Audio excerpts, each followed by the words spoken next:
जय सिया राम। आपके अपने चैनल धार्मिक कथाएं में एक बार फिर से आप सभी का बहुत बहुत स्वागत है। आज की अपनी इस वीडियो के माध्यम से मैं आप सभी के समक्ष श्रावण मास महात्म्य में 9वें अध्याय की कथा प्रस्तुत कर रही हूँ। तो वीडियो में बने रहें और इस पूरी कथा का श्रवण अवश्य करें। और यदि यह वीडियो आपको पसंद आए तो कृपया लाइक करें, और यदि आप मेरे चैनल पर नए हैं तो चैनल को सब्सक्राइब भी अवश्य करें, और कमेंट बॉक्स में भगवान शिव का नाम भी अवश्य लें। श्रावण मास महात्म्य के 9वें अध्याय में शुक्रवार जीवंतिका व्रत का वर्णन किया गया है। ईश्वर बोले, हे सनत कुमार, इसके बाद अब मैं शुक्रवार व्रत का आख्यान करूंगा, जिससे सुनकर मनुष्य संपूर्ण आपदा से मुक्त हो जाता है। लोग इससे संबंधित एक प्राचीन इतिहास का वर्णन करते हैं। पांड्य वंश में उत्पन्न एक सुशील नामक राजा था। अत्यधिक प्रयत्न करने पर भी उसे पुत्र प्राप्ति नहीं हो सकी। उसकी सर्वगुण संपन्न सुकेशी नामक भार्या थी। जब उसे संतान न हुई तब वह बड़ी चिंता में पड़ गई। तब स्त्री स्वभाव के कारण अति साहस युक्त मन वाली उसने मासिक धर्म के समय प्रत्येक महीने में वस्त्र के टुकड़ों को अपने उदर पर बांधकर उदर को बड़ा बना लिया और अपनी प्रसूति का अनुकरण करने वाली किसी अन्य गर्भिणी स्त्री को ढूंढने लगी। भावी देव योग से उसके पुरोहित की पत्नी गर्भिणी थी। तब कपट करने वाली राजा की पत्नी ने किसी प्रसव कराने वाली को इस कार्य में लगा दिया और उसे एकांत में बहुत सारा धन देकर वह रानी चली गई। उसके बाद रानी को गर्भिणी जानकर राजा ने उसका पुंसवन और अनवलोभन संस्कार किया। 8वां महीना होने पर सीमंतोन्नयन संस्कार के समय राजा अत्यंत हर्षित हुए। इसके बाद उस पुरोहित पत्नी का प्रसव काल सुनकर वह रानी भी उसी के समान सभी प्रसव संबंधी चेष्टाएं करने लगी। पुरोहित की पत्नी चूंकि पहली बार गर्भवती थी, अतः प्रसूति कार्य के प्रति वह अनभिज्ञ थी और केवल प्रसव कराने वाली दाई के ही कहने में स्थित थी। तब उस दाई ने पुरोहित पत्नी के साथ छल करते हुए उसके नेत्रों पर पट्टी बांध दी और प्रसव के समय उसके पैदा हुए पुत्र को किसी के हाथ से रानी के पास पहुंचा दिया। इस बात को कोई भी नहीं जान सका। उसके बाद रानी ने उस पुत्र को लेकर यह घोषित कर दिया कि मुझे पुत्र रत्न की प्राप्ति हुई है। इन सब के बाद दाई ने पुरोहित की पत्नी के आंखों की पट्टी खोल दी। दाई अपने साथ मांस का एक पिंड लाई और उसने उसे दिखा दिया। फिर उसके सामने आश्चर्य तथा दुख प्रकट करने लगी कि यह कैसा अनिष्ट हो गया, और कहने लगी कि अपने पुरोहित पति से इसकी शांति जरूर करवा लेना। कहने लगी कि संतान नहीं हुई कोई बात नहीं, पर तुम जीवित हो यह अच्छी बात है। इस पर पुरोहित पत्नी को अपने प्रसव के स्पर्श चिंतन से बहुत संदेह हुआ। ईश्वर बोले, राजा ने पुत्र जन्म का समाचार सुन जात कर्म संस्कार कराया और ब्राह्मणों को हाथी घोड़े तथा रथ आदि प्रदान किए। राजा ने कारागार में पड़े सभी कैदियों को प्रसन्नता पूर्वक मुक्त करा दिया। उसके बाद राजा ने सूतक के अंत में नामकर्म तथा अन्य सभी संस्कार किए। उन्होंने पुत्र का नाम प्रियव्रत रखा। हे सनत कुमार, श्रावण मास के आने पर पुरोहित की पत्नी ने शुक्रवार के दिन भक्ति पूर्वक देवी जीवंतिका का पूजन किया।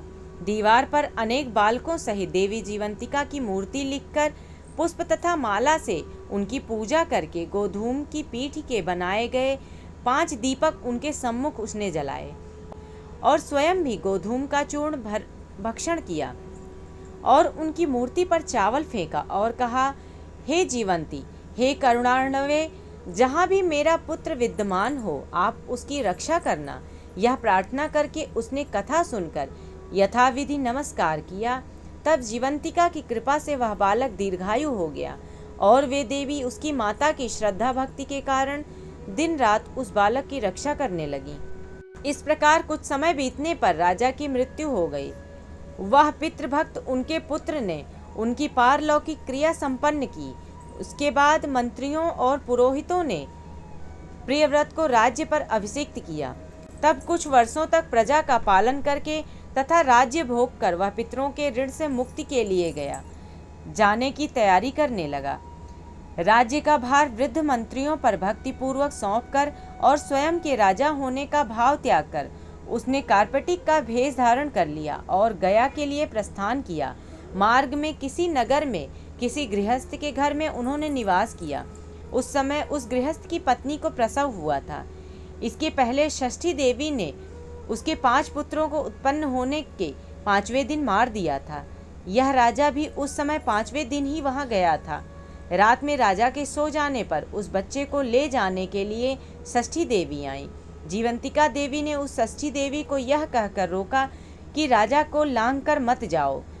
तब जीवंतिका के रोकने पर वह षष्ठी जैसे आई थी वह वैसे ही चली गई। इस प्रकार उस गृह स्वामी ने उस बालक को 5वें दिन जीवित रूप में प्राप्त किया। ये लोग इतने प्रभाव वाले हैं, यह देखकर उस गृहस्थ ने राजा से प्रार्थना की, हे राजन, आपका निवास आज के दिन मेरे ही घर में हो। हे प्रभु, आपकी कृपा से मेरा यह छठा पुत्र जीवित रह गया। उसके इस प्रकार प्रार्थना करने पर करुणानिधि उस राजा ने कहा कि मुझे तो गया जाना है। तब राजा गया के लिए प्रस्थान कर गए। वहां पिंडदान करते समय विष्णुपद वेदी पर कुछ अद्भुत घटना हुई। उस पिंड को ग्रहण करने के लिए 2 हाथ निकल कर आए। तब महान विस्मय युक्त राजा संशय में पड़ गए और पुनः पिंडदान कराने वाले ब्राह्मण के कहने पर उन्होंने विष्णुपद पर पिंड रख दिया। इसके बाद उन्होंने किसी ज्ञानी तथा सत्यवादी ब्राह्मण से इस विषय में पूछा। तब उस ब्राह्मण ने उनसे कहा कि ये दोनों हाथ आपके पितर के हैं। इसमें संदेह हो तो घर जाकर अपनी माता से पूछ लीजिए, वह बता देगी। तब राजा चिंतित तथा दुखी हुए और मन में अनेक बातें सोचने विचारने लगे। वे यात्रा करके पुनः वहां गए जहां बालक जीवित हुआ था। उस समय भी उस स्त्री को पुत्र उत्पन्न हुआ था और वह उसका 5वां दिन था।